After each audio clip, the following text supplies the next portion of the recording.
pit van sang mang bangin ke ka ai sham theo ka du na klo tling thei ding i ka suang la ya lam har nak zalam thuani ke ka then ti ka lung su mi thi luang i tha sang der thom se ti ka la ya boy pa thian ne na ka thu shang fa nga in tha ka cham mi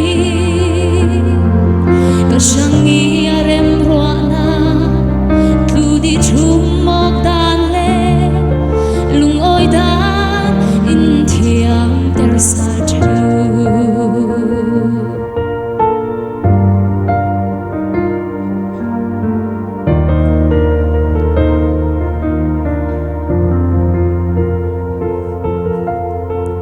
ria sianing hang le bay dong i ka la ya chian le roal hoi kom sin hem tu khal ka nei lo ke ma lo har li le i ka la ya tha zang pe tu ding zo ban ka nei lo la ya lung su mi thi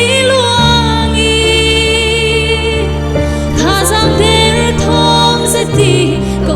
la ya boy pa thian ne na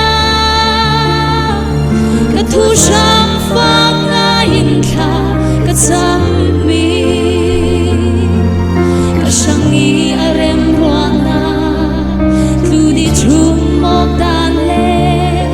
lung oi dan in thiam ter sa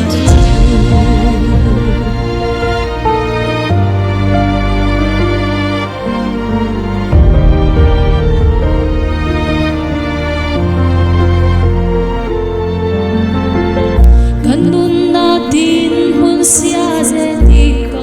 la ya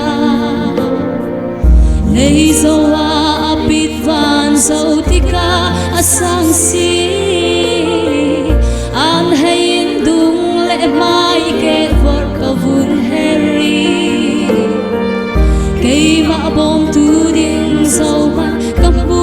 lo ti ka lung su mi thi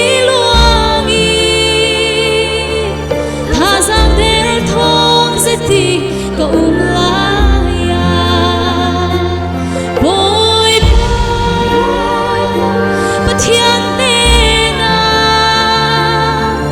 ka thu sham fa nga hin tha ka cham mi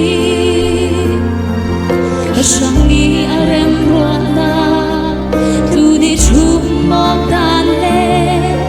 lung oi dan in thiam ter sa ka shang i arem ruana tu di chum mok dan le lung oi dan in thia ter sa boy pas moi se